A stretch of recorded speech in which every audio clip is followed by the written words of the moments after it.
کیا یہ مصر کی حکومت میری نہیں ہے؟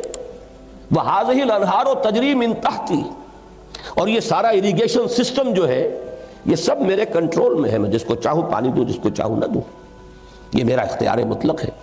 یہ موسیٰ مجھے پتہ نہیں کیا کس الہ کی دعوت دے رہا ہے اور کس کے سامنے سر جھکانے کی دعوت دے رہا ہے، میں ہوں بادشاہ مطلق۔ یہی معاملہ نمرود کا ہے۔ تو نمرود اور فرعون کی بادشاہت کفر، شرک کی بدترین صورتیں، اس لیے کہ وہ ساورنٹی کے مدعی ہیں۔ یہی تسلسل چلا ہے ملوکیت میں، ڈیوائن رائٹس آف کنگز، یہ تو بڑی ریسنٹ بات ہے کہ چلی آ رہی تھی، اسی کے اثرات جو ہے موجود رہے ہیں۔ ڈیوائن رائٹس آف کنگز، بادشاہوں کے تو خدائی اختیارات ہیں، خدائی حقوق ہیں۔ یہ ہے بدترین شرک اور بدترین کفر۔ لیکن داؤد، یا داؤد انا جعلناک خلیفۃ فی الارض، یہاں اب داؤد اپنی ذاتی حیثیت میں خلیفہ ہے۔ اے داؤد، ہم نے تمہیں زمین میں خلیفہ بنایا، اس لیے کہ داؤد خود اللہ کے احکام کے مطیع فرمان اور اللہ ہی کے احکام کو نافذ کرنے والے۔ تو چاہے انہیں کہا جائے، ویسے قرآن مجید میں بھی لفظ ملوک آیا ہے۔ حضرت موسیٰ علیہ السلام نے جب اپنی قوم کو جنگ کے لیے آمادہ کیا تھا اور چاہا تھا کہ اب وہ آگے بڑھیں اور جانیں ہتھیلی پر رکھ کر میدان میں آئیں، تو وہاں جو الفاظ آئے ہیں سورہ مائدہ کی آیت نمبر 20 میں، وَجَعَلَكُم مُلُوكًا، اللہ تعالیٰ تو تمہارے بارے میں طے کر چکا ہے، تمہیں بادشاہیاں دے گا، ذرا ہمت تو کرو، کم ہمتی مت دکھاؤ۔ لیکن یہ جان لیجئے کہ یہاں جو ایک بادشاہ جو خود وہ حاکمیت مطلقہ کا مدعی نہ ہو، بلکہ وہ خود اللہ کی اطاعت کا اقرار کرتا ہو اور اس پر عمل کرتا ہو اور اللہ ہی کے حکم کو نافذ کرے، تو وہ کہنے کو بادشاہت ہے، حقیقت میں وہ یوں سمجھیے کہ ایک شخصی خلافت ہے۔ اور وہ کیوں ہے؟ اس لیے کہ ابھی نوع انسانی کا اجتماعی شعور اس سے آگے بڑھا ہی نہیں، اس سے آگے گاڑی چلی ہے۔ تو تاریخ انسانی میں پہلی مرتبہ ایک ریپبلک قائم ہوئی، اسلامک ریپبلک، محمد الرسول اللہ صلی اللہ علیہ وسلم کے دست مبارک سے۔ اب یہاں وہ خلافت عامہ ہے، اس لیے کہ اب انسانی شعور یہاں تک پہنچ چکا ہے کہ یہ کوئی ایک فرد واحد جو ہے اسے حق نہیں پہنچتا کہ وہ حاکم بن کر بیٹھ جائے، بادشاہ بن کر بیٹھ جائے۔ لہذا واقعہ یہ ہے کہ اگرچہ خواب تو دیکھ لیا تھا افلاطون نے بھی ریپبلک کا، لیکن وہ تو ایک خواب تھا، بڑا حسین خواب، اس کی کوئی تعبیر عمل کی دنیا میں، واقعات کی دنیا میں موجود نہیں تھی۔ یہ ایک ریپبلک پہلی قائم ہوئی ہے تاریخ انسانی میں محمد الرسول اللہ صلی اللہ علیہ وسلم کے دست مبارک سے۔ اب وہاں کیا ہے؟ اب ایک فرد خلیفہ نہیں ہے بلکہ خلافت عامہ ہے۔ اس کے لیے میں یہاں ذکر کروں گا، مولانا مودودی نے یہ اصطلاح وضع کی تھی اور بہت صحیح ہے، یہ پاپولر وائسجرنسی ہے۔ چونکہ نوع انسانی کا شعور جو گیا ہے تو جمہوریت ہے در حقیقت پاپولر ساورنٹی۔ پہلے وہ ساورنٹی ایک فرد میں، ایک خاندان میں چل رہی تھی، لیکن اب وہ ساورنٹی جو ہے اس کو پاپولر بنا دیا گیا، عوامی بنا دیا گیا۔ یہ ہے وہ سوشل ایولیوشن کا پروسیس۔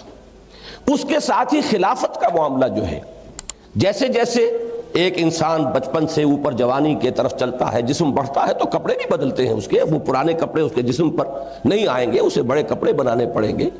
تو نوع انسانی کا جو یہ ارتقاء ہوا تو اس کے ساتھ ہی خلافت کا کانسیپٹ جو کا تو برقرار رہا، لیکن خلافت اب شخصی نہیں بلکہ پاپولر وائسجرنسی ہے، جس کی سب سے بڑی مثال خلافت راشدہ ہے کہ وہاں کوئی کسی نسلی بنیاد پر، کسی کے بیٹے ہونے کی بنیاد پر کوئی خلیفہ نہیں تھا، بلکہ مسلمانوں کی مرضی سے خلافت کا معاملہ جو ہے وہ طے ہوا۔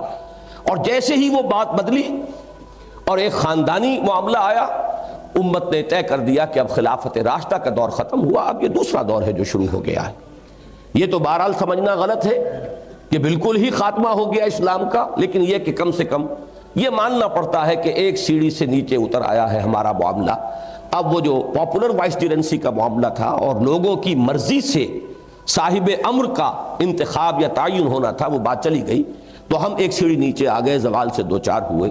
لیکن یہاں چونکہ ہم اصول کی بات کر رہے ہیں تو یہ سمجھئے کہ خلافت راشدہ یہ ہے در حقیقت خلافت عامہ، اور یہ جو جمہوریت ہے اس کی بنیاد ہے پاپولر ساورنٹی۔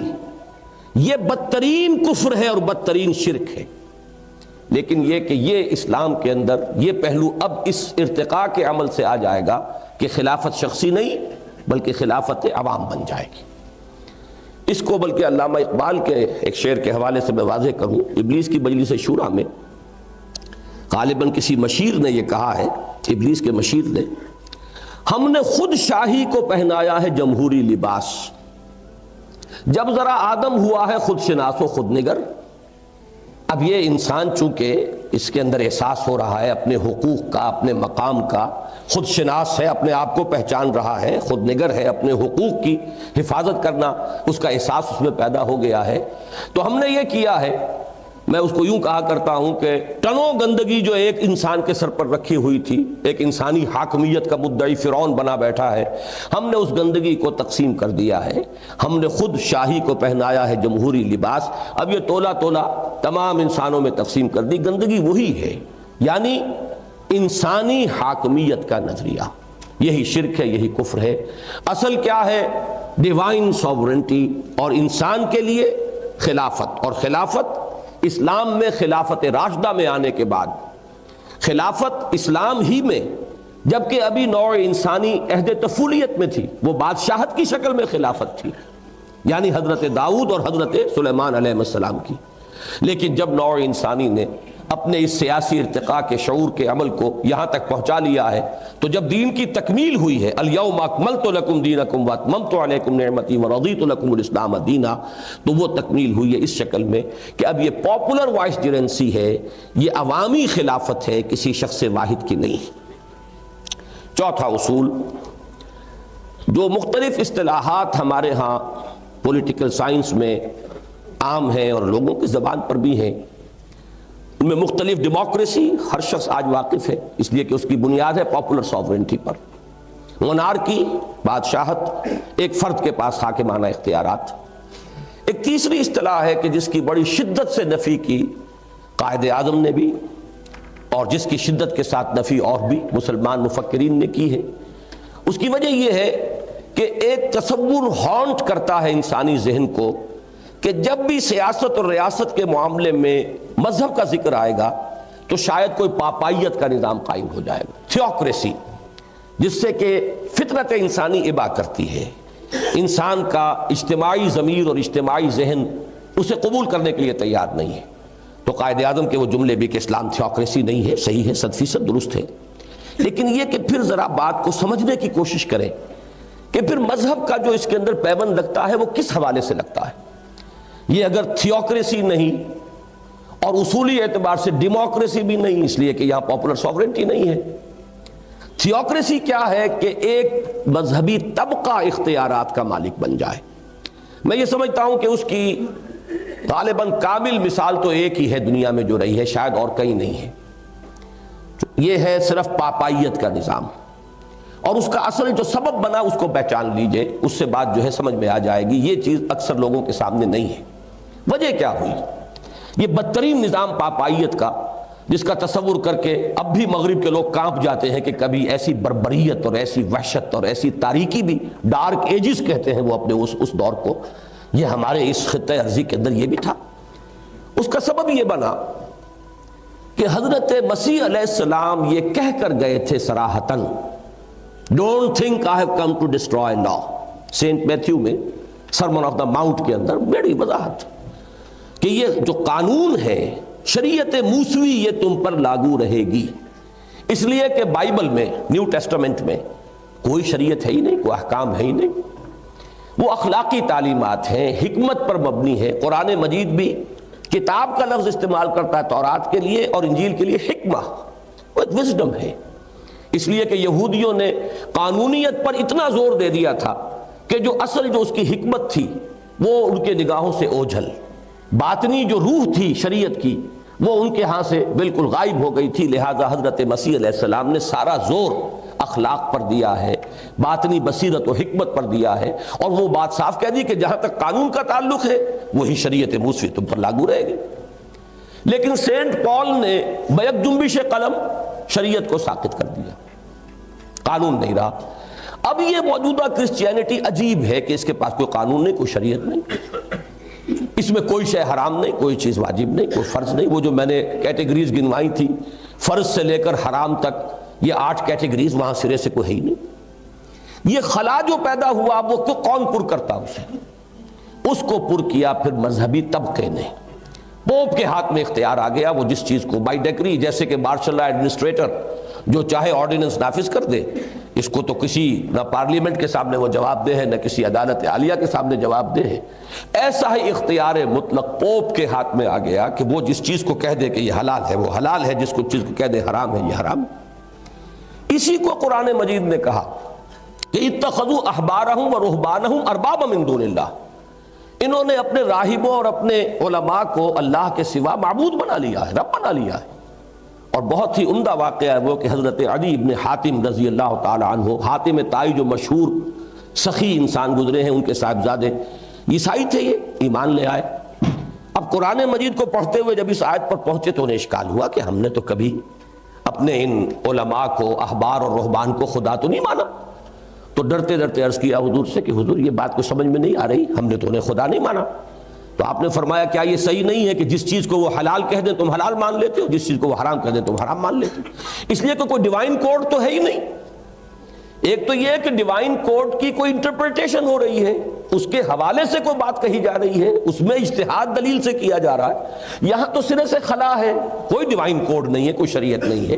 تو معلوم یہ ہوا کہ اب کلیتاً تحلیل و تحریم کا اختیار ایک مذہبی طبقے کے ہاتھ میں آ گیا.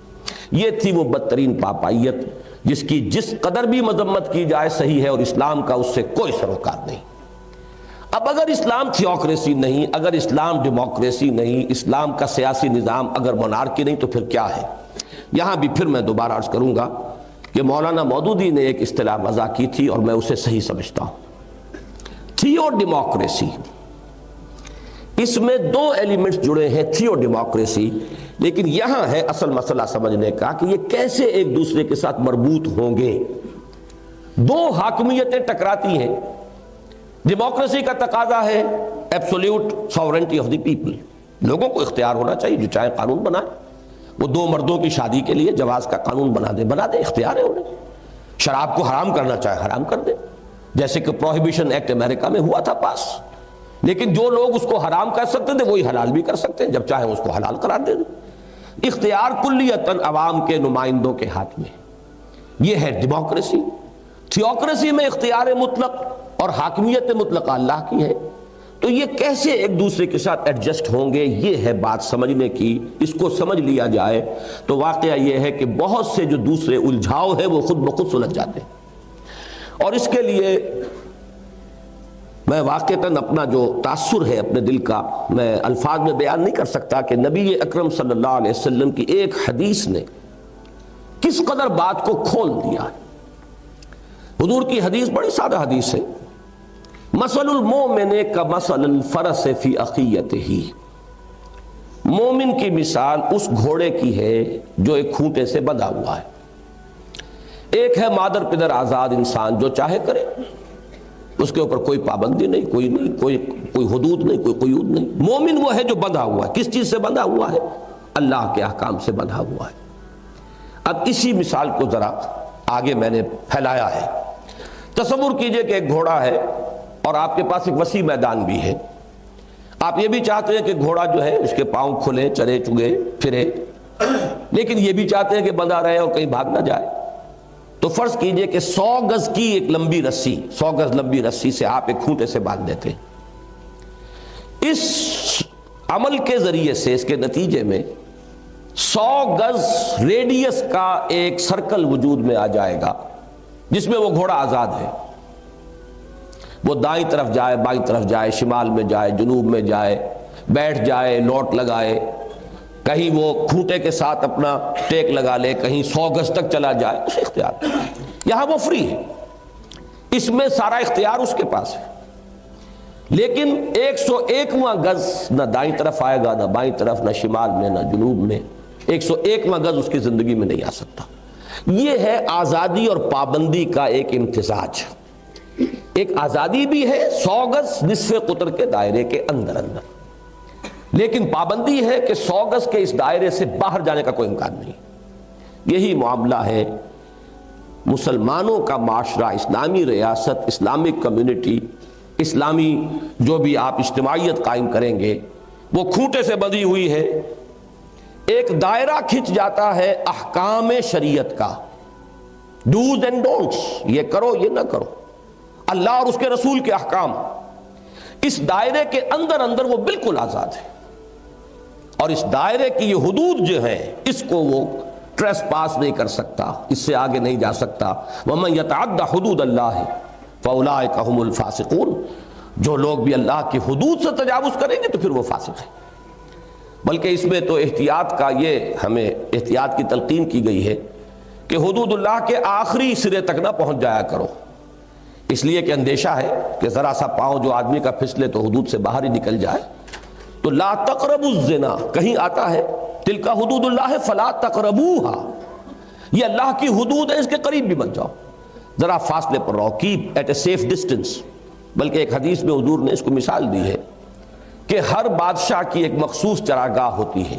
یہ پرانے زمانے کا تصور کیجئے، جب بادشاہوں کے پاس لمبی بڑی فوجیں اور گھوڑے ان کے اپنے، تو ان گھوڑوں کو چرانے کے لیے کچھ چراگاہیں وہ مخصوص کر لیتے تھے کہ یہاں رعیت کا کوئی جانور نہیں آئے گا، یہ سرکاری چراگاہ ہے۔ تو اب حضور نے فرمایا کہ اگر کوئی گڈریا اپنا ریوڑ اس سرکاری چراگاہ کے بالکل باڑ تک لے جائے گا تو اندیشہ رہے گا کہ کبھی کوئی بھیڑ کوئی بکری چھلانگ لگا کر داخل ہو جائے، لہذا ذرا فاصلے پر رہا کرو۔ یہ ہے دین کے اندر احتیاط کا تقاضا کہ حدود اللہ سے ایک سیف ڈسٹنس مینٹین کیا جائے، آخری حد تک نہ جائیں، لیکن آخری حد تک بھی کوئی جاتا ہے تو بہرحال وہ حد سے باہر نہیں ہے۔